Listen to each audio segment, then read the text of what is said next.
বাংলাদেশ টেলিভিশনই তো খালিদেরই চাচ্ছিল।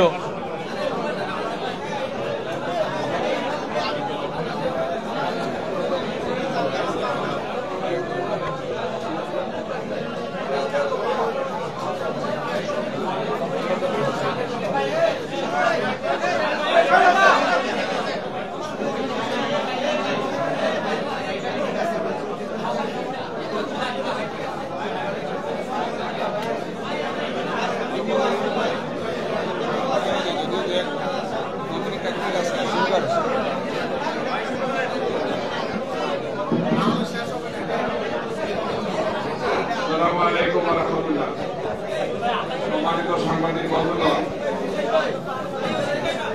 ইলেকট্রনিক মিডিয়ার বিভিন্ন প্রতিষ্ঠানের সম্মানিত সাংবাদিক বন্ধুগণ,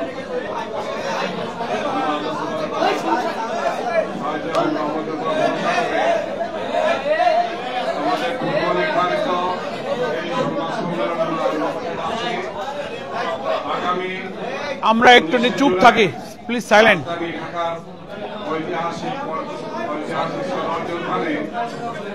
বাংলাদেশ জামাত ইসলামীর উদ্যোগে 7 দফা দাবির সপক্ষে ঐতিহাসিক জাতীয় সমাবেশের আমরা ডাক দিয়েছি, আয়োজন করেছি। এই উপলক্ষে ইতিমধ্যে আমাদের সার্বিক প্রস্তুতি এগিয়ে চলছে। আমরা আজকে সংবাদ সম্মেলনের মাধ্যমে আনুষ্ঠানিকভাবে জাতীয় এই সমাবেশের কার্যক্রম আপনাদের সামনে তুলে ধরব এবং এটাকে সামনে রেখেই পূর্ব নির্ধারিত আজকের এই সংবাদ সম্মেলন। আমাদের সম্মানিত সেক্রেটারি জেনারেল সাবেক এমপি জনাব অধ্যাপক মিয়া গোলাম পরোয়ার আজকের এই সংবাদ সম্মেলন আপনাদের সামনে জাতীয় সমাবেশকে সামনে রেখে তিনি বক্তব্য রাখবেন। এই সংবাদ সম্মেলনে উপস্থিত আছেন আমাদের সিনিয়র নেতৃবৃন্দ যারা আছেন, আমি তাদেরকে পর্যায়ক্রমে পরিচয় করে দিচ্ছি। আমার পাশে আছেন রফিকুল ইসলাম খান, জামাত ইসলামী কেন্দ্রীয় নির্বাহী পরিষদের সদস্য এবং কেন্দ্রীয় সহকারী সেক্রেটারি জেনারেল, ঢাকা মহানগর এলাকার তিনি ছিলেন। আমাদের জনাব পৌরসভার পাশে আছেন মৌলানা এটিএম মাসুম। মৌলানা এটিএম মাসুম সাহেব আছেন, তিনি আমাদের কেন্দ্রীয় নির্বাহী পরিষদের সদস্য এবং সহকারী সেক্রেটারি জেনারেল। তার পাশে আছেন জনাব ডক্টর এইচ.এম. হামিদুর রহমান আজাদ, নির্বাহী সদস্য এবং কেন্দ্রীয় সহকারী সেক্রেটারি জেনারেল, তিনি সাবেক এমপি। আর আমার পাশে আছেন জনাব আব্দুল হালিম, কেন্দ্রীয় নির্বাহী পরিষদ সদস্য এবং সহকারী সেক্রেটারি জেনারেল। এছাড়াও আছেন আমাদের সহকারী সেক্রেটারি জেনারেল, কেন্দ্রীয় নির্বাহী পরিষদের সদস্য অ্যাডভোকেট মুয়াজ্জম হোসেন হেলাল। তার পাশে আছেন অ্যাডভোকেট মতিউর রহমান আকন, কেন্দ্রীয় নির্বাহী পরিষদের সদস্য, আমাদের প্রচার ও মিডিয়া বিভাগের সেক্রেটারি। এছাড়াও এখানে উপস্থিত আছেন আমাদের দুইজন সম্মানিত ঢাকা মহানগরের আমির, মহানগর দক্ষিণের আমির, কেন্দ্রীয় নির্বাহী সদস্য জনাব নুরুল ইসলাম বুলবুল এবং ঢাকা মহানগর উত্তরের আমির জনাব সেলিমউদ্দিন আমার ডান পাশে আছেন। এছাড়াও ঢাকা মহানগর দক্ষিণের সেক্রেটারি ডক্টর শফিকুল ইসলাম মাসুদ আছেন, মহানগর দক্ষিণের নায়েবে আমির ডক্টর হেলাল আছেন। এছাড়া আরো নেতৃত্ব উপস্থিত আছেন, দেলোয়ার আছে, অ্যাসিস্ট্যান্ট সেক্রেটারিদের মধ্যে দেলোয়ার আছেন, শিবিরের কেন্দ্রীয় সভাপতি ছিলেন। এছাড়াও ইয়াসিন আরাফাত আছেন, ওয়াজিরুল ইসলাম আছেন, আমাদের মিডিয়া বিভাগের দায়িত্বশীল এখানে আছেন, সহ আমাদের কিছু নেতৃবৃন্দ এখানে উপস্থিত আছেন। আমরা সবাইকে স্বাগত জানাচ্ছি আজকের এই সংবাদ সম্মেলনে। এ পর্যায়ে আগামী 19-এর জাতীয় সমাবেশ, ঐতিহাসিক এই সমাবেশ, আমরা সবার দোয়া চাই, সহযোগিতা চাই। আমাদের সম্মানিত সেক্রেটারি জেনারেল আপনাদের সামনে এ পর্যায়ে আগামীর জাতীয় সমাবেশ সম্পর্কে আপনাদের সামনে গুরুত্বপূর্ণ বক্তব্য নিবেশ করছেন। সম্মানিত সেক্রেটারি জেনারেল অধ্যাপক। আসসালামু আলাইকুম ওয়া রাহমাতুল্লাহি ওয়া বারাকাতুহু। উত্থানের মধ্য দিয়ে রাজনৈতিক পরিবর্তনের পর বাংলাদেশের মানুষের বাক স্বাধীনতা, রাজনৈতিক স্বাধীনতা, আমাদের সাংবিধানিক অধিকার যতটুকু আমরা ভোগ করতে পারছি সেজন্য আমরা মহান আল্লাহ তাআলার কাছে শুকরিয়া জানাচ্ছি এবং সেই সুযোগই আমাদেরকে এই জাতীয় মহাসমাবেশ আয়োজনের সুযোগ করে দিয়ে সারথি কোটি কোটি মানুষের প্রিয় নেতা, যিনি বাংলাদেশের রাজধানী থেকে শহরে, নগরে, গ্রামে, বন্দরে যেখানেই তিনি ছুটছেন, সফর করছেন, লক্ষ লক্ষ মানুষ তার কথা শোনার জন্য, দেখার জন্য সেখানে ছুটে আসছেন। আমাদের সেই প্রিয় নেতা ডক্টর শফিকুর রহমান, তিনি সভাপতিত্ব করবেন। এবং এই জাতীয় সমাবেশে দেশপ্রেমিক সকল রাজনৈতিক শক্তি, ইসলামী শক্তিকে আমরা আমন্ত্রণ জানিয়েছি এবং এই জাতীয় সমাবেশে আমাদের জাতীয় নেতৃবৃন্দ ইনশাআল্লাহ বক্তব্য রাখবেন। এই সমাবেশ আহ্বানের কয়েকটা উদ্দেশ্য আমরা সামনে রেখেছি, যা আমাদের এই সমাবেশ থেকে উচ্চকিত হবে, উচ্চারিত হবে। প্রথম হচ্ছে আসন্ন জাতীয় সংসদ নির্বাচনকে অবাধ এবং নিরপেক্ষ করার প্রয়োজনে যে লেভেল প্লেইং ফিল্ড, রাজনৈতিক ময়দানে নির্বাচনকে নিরপেক্ষ করার প্রয়োজনে যে মাঠের সমতা প্রয়োজন, সে সমতা নেই। এজন্য আমরা লেভেল প্লেইং ফিল্ডকে নিশ্চিতকরণের দাবি আমরা এই সমাবেশ থেকে তুলব। দ্বিতীয় হচ্ছে জুলাই অভ্যুত্থানে এবং তার আগে যে সমস্ত ফ্যাসিবাদীদের হাতে যারা নিহত হয়েছেন, জীবন দিয়েছেন, আহত হয়েছেন, এই গণহত্যার বিচার অবিলম্বে সম্পন্ন করতে হবে। নির্বাচনের পূর্বে মানবতা বিরোধী অপরাধ, এই সব অপরাধীদের বিচার যেন জাতির সামনে দৃশ্যমান হয়, এটা আমাদের এই জাতীয় মহাসমাবেশের অন্যতম দাবি। এরপর অবশ্যই নির্বাচন সুষ্ঠু করার প্রয়োজনে গণ আকাঙ্ক্ষা অনুযায়ী আমাদের কতগুলো রাষ্ট্রীয় অর্গান এবং বিভাগের মৌলিক সংস্কার শেষ করতে হবে। এই মৌলিক সংস্কারের দাবি আমরা এই জাতীয় সমাবেশ থেকে আবার তুলব। যদিও জুলাই অভ্যুত্থানের পর সকল দেশপ্রেমিক গণতান্ত্রিক শক্তি এই সংস্কারের দাবি তুলেছেন, যে রাষ্ট্রীয় কাঠামোর মধ্য দিয়ে এই ফ্যাসিবাদের জন্ম হয়েছে এবং তারা কর্তৃত্ববাদী শাসনে আমাদের দেশের সমস্ত ক্ষমতা, রাজনৈতিক, মানবিক, সাংবিধানিক সবকিছু কেড়ে নিয়ে তারা বর্বর একটা যুগ তারা শাসন করেছে। এই কর্তৃত্ববাদী শাসক যেন আর তৈরি না হয়, এই জন্য আমাদের রাষ্ট্রের কাঠামোকে পরিবর্তন করতে হবে। এর জন্য সরকার যে সংস্কার প্রস্তাব দিয়েছে, ন্যাশনাল কনসেনসাস কমিশন, জাতীয় ঐক্যমত্য কমিশনের মধ্য দিয়ে জাতীয়ভাবে রাজনৈতিক দলগুলোর মধ্যে সংস্কারের মেজর ইস্যুতে ঐক্যমতের প্রচেষ্টাও সেখানে চলছে। এই প্রচেষ্টা সফল করা দরকার। বিফোর ইলেকশন মৌলিক এই সব পয়েন্টে সংস্কারগুলো শেষ করতে হবে। নির্বাচন কমিশন, সংবিধানের কিছু সংস্কার, প্রধানমন্ত্রী রাষ্ট্রপতির ক্ষমতার মধ্যে ভারসাম্য, দুর্নীতি দমন কমিশন, অনেক ইম্পর্টেন্ট এখানে আছে, জুডিশিয়ারি, পুলিশ অ্যাডমিনিস্ট্রেশন। রাজনৈতিক দলগুলো প্রস্তাব দিয়েছে, কনসেনসাস কমিশন তারা আবার একটা সুপারিশ দিয়ে এখন দলগুলোর মধ্যে ঐক্যমতের চেষ্টা করছেন। বাংলাদেশ জামাত ইসলামী এই ঐক্যমত্য কমিশনের প্রচেষ্টায় নিরলসভাবে তারা সময় দিয়ে যাচ্ছে এবং অবদান রেখে যাচ্ছে এই ঐক্যমতে পৌঁছবার জন্য। আমরা মনে করি কোন ষড়যন্ত্র যেন এই সংস্কার কাজকে বিঘ্ন করতে না পারে। সংস্কার না হলে নির্বাচন সুষ্ঠু হবে না। আর একটা ফ্যাসিবাদের, জুলাই গণ অভ্যুত্থানে যারা শহীদ হয়েছেন প্রায় 2000, আহত হয়েছে 20,000-এর উপরে, শহীদদের পুনর্বাসন, আহতদের পুনর্বাসন এবং চিকিৎসা এখনো শেষ হয়নি। তাদের কান্না, তাদের চোখের পানি, তাদের আহাজারি এখনো চলছে। অনেকেই বিদেশে চিকিৎসার জন্য গিয়েছে। বাড়িবাসীদের ভোটাধিকার তো দিতেই হবে, ভোট কিভাবে তারা দিবে সেই ব্যবস্থাটাও নিশ্চিত করতে হবে। আলহামদুলিল্লাহ, বাংলাদেশ জামাত ইসলামীর পক্ষ থেকে লিখিতভাবে আমরা একটি প্রতিনিধি দল ইলেকশন কমিশনকে দাবি আগেই জানিয়েছিলাম এবং বারবার আলোচনার পর ওনারা নীতিগতভাবে একমত হয়ে তার প্রক্রিয়া ওনারা শুরু করেছেন। আমরা এই দাবিও এই জাতীয় সমাবেশ থেকে আবার তুলব। দুর্নীতিমুক্তভাবে বাংলাদেশকে বিনির্মাণের ব্যাপারে আমাদের দাবি এই সমাবেশ থেকে উত্থিত হবে। জাতীয় নির্বাচনের যে যুক্তি, যে গ্রহণযোগ্যতা, এটাও আমরা এই মহাসমাবেশ, ভিন্ন মতকে সহ্য করা হচ্ছে না। এই নানান পরিস্থিতির উত্তরণে এই জাতীয় সমাবেশ থেকে আমাদের জাতীয় নেতৃবৃন্দ সরকারের প্রতি, দেশবাসীর প্রতি এই সব গণ দাবিগুলো, এই গণ আকাঙ্ক্ষাগুলো সামনে রেখে আগামী 19শে জুলাই সোহরাওয়ার্দী উদ্যানে আমাদের এই জাতীয় সমাবেশের আয়োজন করা হয়েছে। দ্বিতীয় পর্যায়ে আপনাদের সামনে আমি আমাদের এই সমাবেশের ব্যবস্থাপনা সম্পর্কে আমাদের গৃহীত কিছু পদক্ষেপ তুলে ধরছি। আমাদের এই জাতীয় সমাবেশ সফল করার জন্য একটা বাস্তবায়ন কমিটি গঠন করা হয়েছিল। এটাকে সফল করার জন্য 8টি উপকমিটি গঠন করা হয়েছে।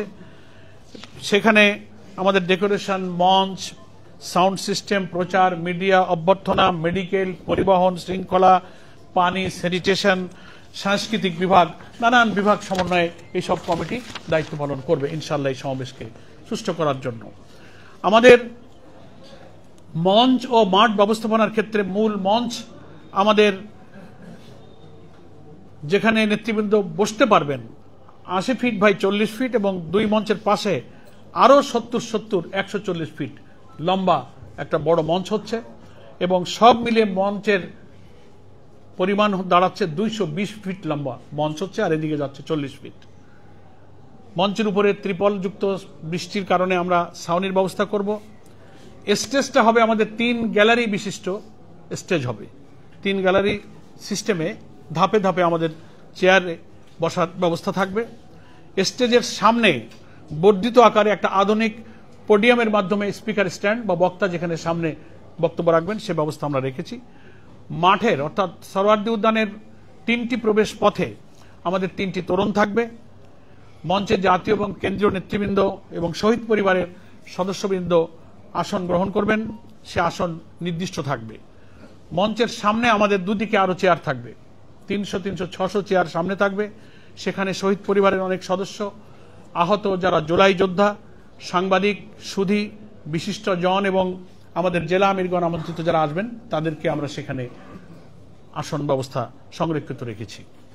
স্টেজের পেছনে একটা গ্রিন রুম থাকবে, বিভিন্ন প্রয়োজনে কেউ বিশ্রাম নিতে চাইলে সেখানে একটা আলাদা ব্যবস্থা থাকবে এবং সেখানে আমাদের মাঠের চতুর্দিকে সহজে দেখতে এবং শুনতে পারার সুবিধা রেখে 33টি এলইডি স্ক্রিন থাকবে ভেতরে এবং বাইরে সব মিলিয়ে।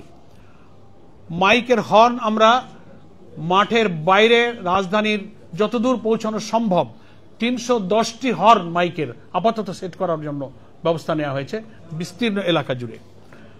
সাংবাদিক এবং ইউটিউবারদের জন্য 24 বাই 20 ফিট বিশিষ্ট একটা মিডিয়া স্টেজ থাকবে ইনশাআল্লাহ সামনের দিকে।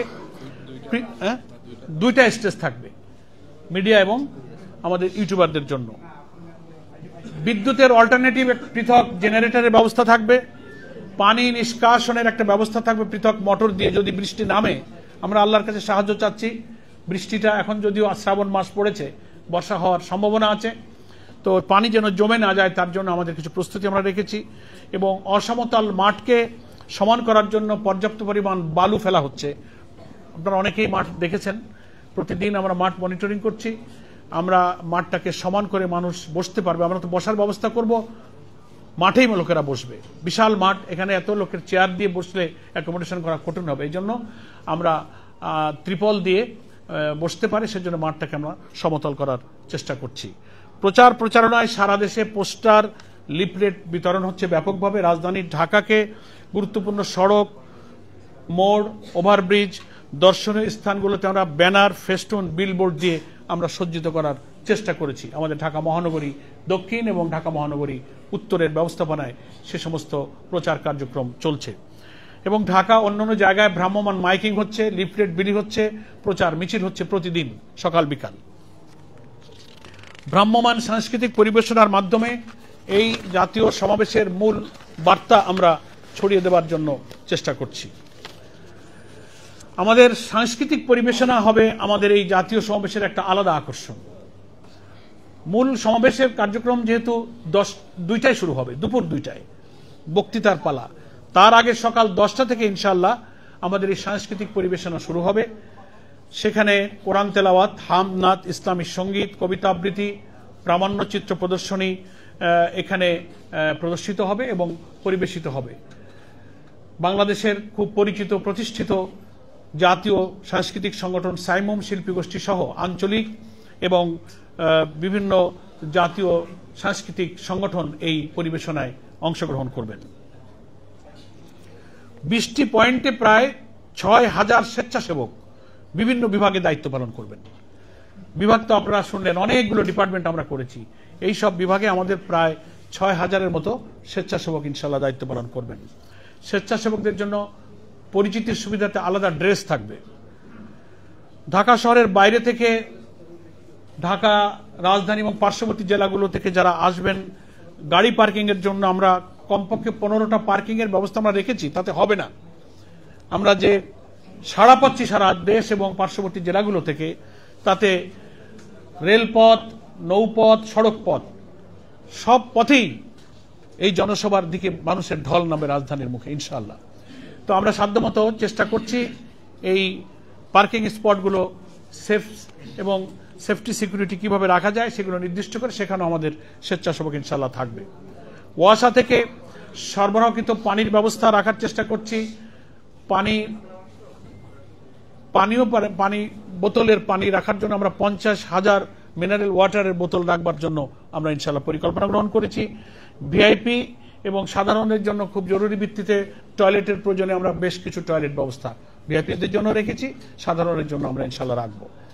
প্রাথমিক চিকিৎসার জন্য, ফার্স্ট এইডের জন্য আমাদের 15টা মেডিকেল বুথ থাকবে সোহরাওয়ার্দী উদ্যানের চারিপাশ দিয়ে। আমাদের ভিতরে বাইরে মিলে মোট 15টা মেডিকেল বুথ থাকবে। একাধিক বেড, প্রতিটি বুথে 2 জন করে এমবিবিএস ডাক্তার, জরুরি ঔষধ এবং অ্যাম্বুলেন্স সার্ভিস আমরা রাখবার ব্যবস্থা করেছি। আমাদের আইটি টিম এবং লাইভ সম্প্রচারের জন্য ফ্রন্ট ও ড্রোন ক্যামেরার সাহায্যে সমাবেশে উচ্চমানের ভিডিও ধারণ এবং তা সমাবেশস্থলের এলইডি স্ক্রিনে প্রদর্শন করা এবং ফেসবুক, ইউটিউব সহ সকল সামাজিক মাধ্যমে লাইভ সম্প্রচার করা হবে আমাদের জাতীয় সমাবেশের কার্যক্রম।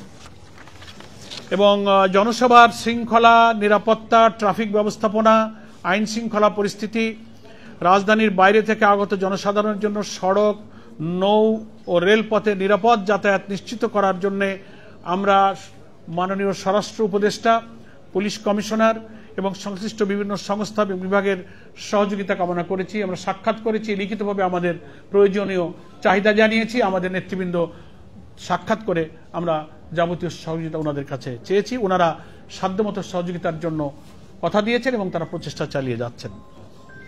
রাজধানী সহ সারা দেশের সর্বস্তরের জনগণকে জাতীয় এই মহাসমাবেশে অংশগ্রহণ করার জন্য এবং সর্বাত্মক সহযোগিতা করার জন্য আমরা দেশবাসীর কাছে আন্তরিকভাবে আহ্বান জানাচ্ছি।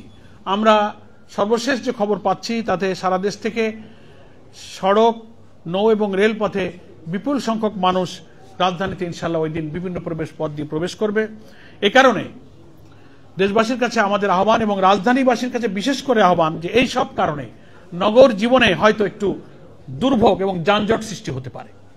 আমরা জামাত ইসলামীর পক্ষ থেকে দেশবাসী এবং নগরবাসীর কাছে অগ্রিম বিনয়ের সাথে ক্ষমা প্রার্থনা করছি যে এই সমাবেশের কারণে কিছু জনদুর্ভোগ, কিছু যানজটের কারণে নগরবাসীর কিছু কষ্ট হবে।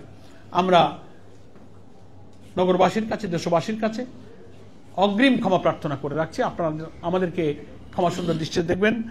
আপনারা জানেন যে আমরা মানুষের জন্য এবং দেশের কল্যাণেই কাজ করছি।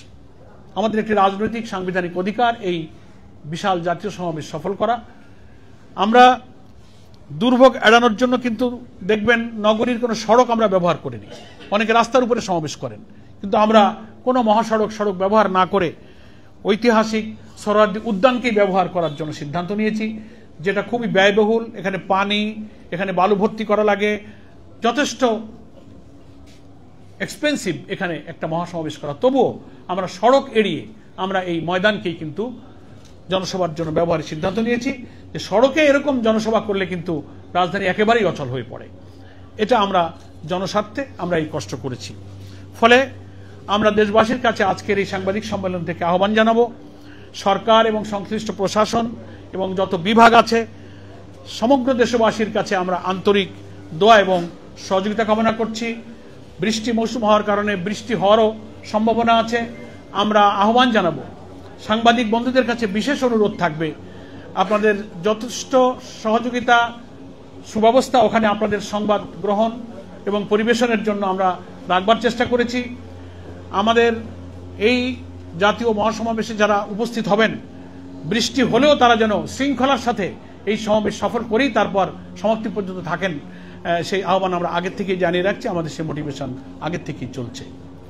প্রিয় সাংবাদিক বন্ধুগণ এবং দেশবাসী, মোটামুটি আমি আমাদের এই জাতীয় মহাসমাবেশের উদ্দেশ্য আমাদের ব্যবস্থাপনা সংক্রান্ত কথা এবং দেশবাসী এবং নগরবাসীর প্রতি, সাংবাদিকদের প্রতি সহযোগিতার এই আহ্বান জানিয়ে আপাতত আমি আজকের এই সাংবাদিক সম্মেলনে আমাদের জাতীয় মহাসমাবেশ সম্পর্কিত বক্তব্য এখানেই শেষ করছি।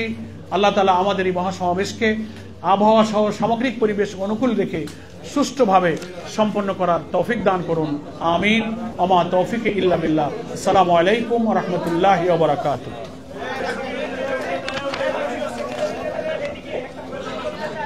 প্রশ্ন আপনাদের থাকতে পারে, খুব স্বাভাবিক, একজন করে যদি করেন, খুব শর্ট। আজকে প্রসঙ্গটা তো জনসভা, অন্য প্রসঙ্গে না গেলে একজন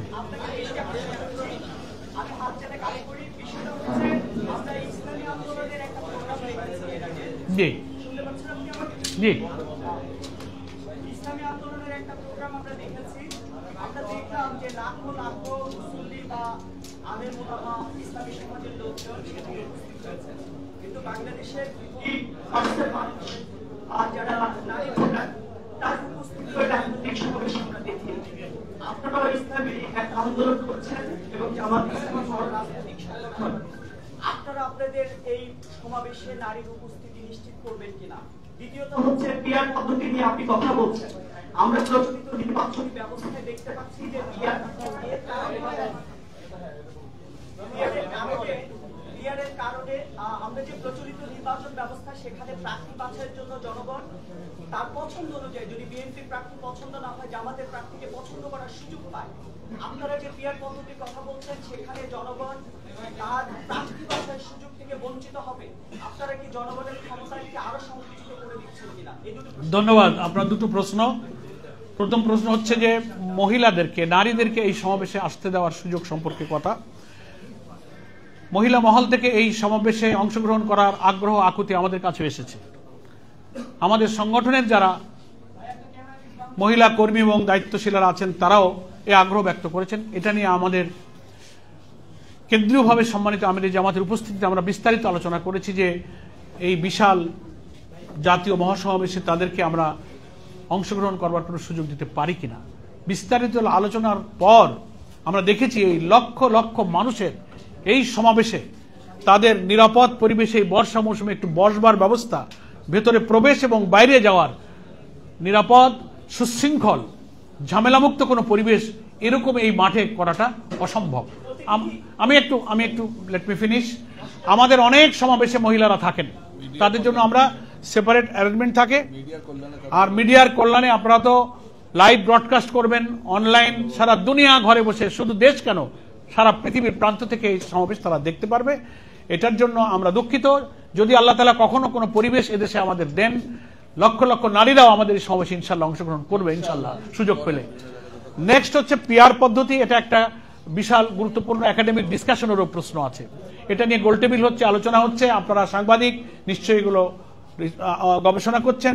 বিশ্বের প্রায় 90টি দেশে পিআর পদ্ধতি চালু আছে এবং পিআরেরও প্রায় 6টা পদ্ধতি আছে। এগুলো একটা দুইটা কথায় এটার কোনো অ্যান্সার হয় না। তবে বাংলাদেশের প্রেক্ষাপটে পিআর পদ্ধতির নির্বাচনে আমি সংক্ষেপে শুরুতেও বলেছি, এটা হচ্ছে একটা উপযুক্ত পন্থা। প্রত্যেকটি ভোটের মূল্যায়ন হয় according to ratio of vote. পার্লামেন্টের 300 আসনকে প্রত্যেকটি দল রেশিও অনুযায়ী তার দলের মধ্যে নমিনেট করেন। এখানে কালো টাকা, বেশি শক্তি, মনোনয়ন বাণিজ্য থাকে না, একটা কোয়ালিটি পার্লামেন্ট হয়, অনেক সুবিধা এখানে আছে। সেগুলো এটা যেহেতু আজকের এই সম্মেলনটা জনসভা কেন্দ্রিক, এটা খুব ডিসকাশনের ব্যাপার না। আমরা আমাদের দৃষ্টিভঙ্গি থেকে বলেছি জনসভায় ইনশাল্লাহ আমাদের জাতীয় নেতৃবৃন্দ আমিরে জামাতের ব্যাপারে বক্তব্য রাখবেন। নেক্সট, আপনাদের এই সমাবেশে আপনারা তো অনেক বড় আয়োজন করেছেন, কত লোক হতে পারে বলে আপনারা আশঙ্কা করছেন? আশঙ্কা না, আশা। আমরা আশা করছি সেটা অগণিত, আমরা গণনা করে বলতে পারবো না। আমরা এই সংখ্যাটা অগণিত শব্দ দিয়ে বুঝাতে চাই যে সারা দেশ থেকে বিপুল পরিমাণ লোক আসবে, আপনারাই গণনা করবেন ইনশাআল্লাহ। নেক্সট, একজন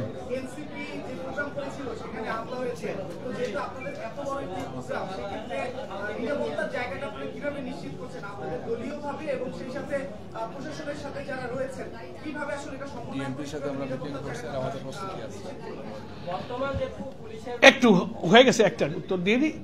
আমরা আলহামদুলিল্লাহ এটা খুব গুরুত্বপূর্ণ এবং বর্তমান পরিস্থিতিতে এটা একটা গুরুত্বপূর্ণ ইস্যু। এটা নিয়ে আমরা পুলিশ কমিশনারের সঙ্গে আমাদের নেতৃবৃন্দ বসেছেন। আমি আমাদের ডক্টর আব্দুল মোহাম্মদ তাহের স্বরাষ্ট্রমন্ত্রীর সঙ্গে সাক্ষাৎ করে কথা বলেছি। স্বরাষ্ট্র উপদেষ্টা নিজেই টেলিফোন করে কালকে আমাদের জনসভার সিকিউরিটি এবং ব্যবস্থাপনা সম্পর্কে খবর নিয়েছেন। বিভিন্ন এজেন্সি এ ব্যাপারে কাজ করছে। আশা করছি আমাদের নিজস্ব স্বেচ্ছাসেবক আমাদের ব্যবস্থাপনা নিয়ে আমরা আশা করছি আল্লাহ তাআলার সাহায্য পেলে, আপনাদের সহযোগিতা পেলে ইনশাআল্লাহ সুষ্ঠু সুশৃঙ্খলভাবে এই সমাবেশ এদিক থেকে হবে। আর গোপালগঞ্জের ইস্যুতে আমরা তীব্র নিন্দা এবং ক্ষোভ প্রকাশ করেছি। গতকালকে তাৎক্ষণিকভাবে বাংলাদেশ জামাত ইসলামী রাজধানী ঢাকা সহ সারা দেশে আমরা বিক্ষোভ মিছিল করেছি। আমাদের সম্মানিত আমিরে জামাত এই ঘটনা ঘটার পরই স্বরাষ্ট্রমন্ত্রী এবং দেশের খুব উচ্চপদস্থ গুরুত্বপূর্ণ এজেন্সির সঙ্গে সরাসরি কথা বলে যখন গোপালগঞ্জে এনসিপির নেতৃবৃন্দ আটকা পড়ে গেলেন ডিসি অফিস, এসপি অফিসে, তাদেরকে রেস্কিউ করার জন্য সরাসরি গুরুত্বপূর্ণ জায়গায় আমাদের আমির জামাত নিজেই মনিটর করেছেন, কথা বলেছেন। আমার সাথে কথা হয়েছে, উনি এনসিপি নেতৃবৃন্দর সাথে কথা বলেছেন, তারা আমাদের সাথে কথা বলেছে। আমরা এর তীব্র নিন্দা জানিয়েছি, আমরা তাদের পরামর্শ দিয়েছি। আমরা মনে করি যে একটা নিষিদ্ধ ছাত্র দল বা যুব ছাত্র সংগঠন, আর কি ছাত্র সংগঠন বা রাজনৈতিক সংগঠন, এরকম একটা পূর্ব ঘোষিত গণতান্ত্রিক প্রোগ্রাম, তাদের সাংবিধানিক অধিকার, তারা সারা দেশে পদযাত্রা করছে, পূর্ব নির্ধারিত টাইম তাদের ছিল, সেইখানে এইভাবে দিনের বেলা হামলা করে বসলো। ভিডিওতে আপনারা দেশবাসী দেখেছেন যে পুলিশ প্রশাসন বা যারা সেখানে উপস্থিত ছিলেন ল অ্যান্ড অর্ডার সিচুয়েশনকে দেখার জন্য, তারা কিন্তু কাঙ্ক্ষিত মানে যথার্থ ভূমিকা কিন্তু পালন করতে পারেনি। এসেছেন তারা এসেছে পরে, কিন্তু তখন কিন্তু দুর্ঘটনা কিন্তু ঘটে গেছে। যাই হোক, তারপরে আমাদের আমির জামাত সহ দেশবাসী যখন উদ্বিগ্ন হয়েছেন, গুরুত্বপূর্ণ জায়গায় আমরা কথা বলেছি, তারপরে তাদেরকে উদ্ধার করে নিরাপদে তাদেরকে পাঠাবার ব্যবস্থা নেওয়া হয়েছে। এটার জন্য আমরা তীব্র নিন্দা জানাই। এবং বিস্ময়ের ব্যাপার যে সশস্ত্রভাবে গোপালগঞ্জের সেই সব জায়গাগুলোতে তারপরও তারা যে মিছিল করেছে, বিক্ষোভ করেছে, ডিসি অফিসে, এসপি অফিসে হামলা করেছে, কারাগারে হামলা করেছে, এটা খুবই ন্যাক্কারজনক। এর আমরা তীব্র নিন্দা জানাই এবং এই অবস্থা নিরসন হওয়ার জন্য আজকে সারা দেশে জামাত ইসলামী বিক্ষোভ দিবস ঘোষণা করেছে। সারা দেশের সকল মহানগরী জেলাতে আমরা বিক্ষোভ মিছিল করব। আমরা পত্রিকায় স্টেটমেন্ট করেছি, আমির জামাত ফেসবুকে তার গুরুত্বপূর্ণ স্ট্যাটাস দিয়েছেন, সবই হয়তো আপনারা দেখেছেন। আমরা ফ্যাসিবাদ বিরোধী আন্দোলনে যারা রাজপথে ছিলেন, যারা জুলাই অভ্যুত্থানের চেতনা লালন করেন, তাদের উপর এই জাতীয় যে কোনো ফ্যাসিবাদী হামলাকে রুখে দেওয়ার জন্য জামাত ইসলামী দৃঢ় প্রতিজ্ঞ আছে, তাদের পাশে আমরা থাকব।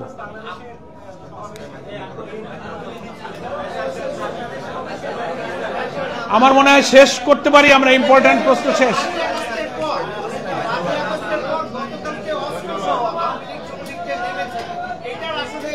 এটার ওই আমার কথা এসে গেছে, আওয়ামী যুবলীগের এই সশস্ত্র সন্ত্রাস অস্ত্র নিয়ে রাজপথে নামা এবং 15 বছর তারা এটা করেছে। তাদের এই ফ্যাসিস্ট নেত্রী পালিয়ে যাওয়ার পরও যে তাদের এই দুঃসাহস বাংলাদেশে তারা দেখাচ্ছে, এটার আমরা তীব্র নিন্দা করি। তাদের গ্রেফতার করা উচিত, আইনের আওতায় আনা উচিত। আজকে বিকাল 5টায় এনসিপির উপরে এই হামলা, আক্রমণ এবং আওয়ামী ফ্যাসিবাদের প্রেতাত্মাদের এই সন্ত্রাসের বিরুদ্ধে বাইতুল মোকাররমের চত্বর থেকে বিকাল 5টায় ঢাকা উত্তর দক্ষিণ মহানগরীর যৌথ উদ্যোগে সমাবেশ এবং বিক্ষোভ মিছিল হবে। আমি আপনাদের সকলকে সেই কর্মসূচিতে অংশগ্রহণ করার জন্য আমন্ত্রণ জানাচ্ছি, দাওয়াত দিচ্ছি। আল্লাহ হাফেজ। আসসালামু আলাইকুম ওয়া রাহমাতুল্লাহি ওয়া বারাকাতুহু।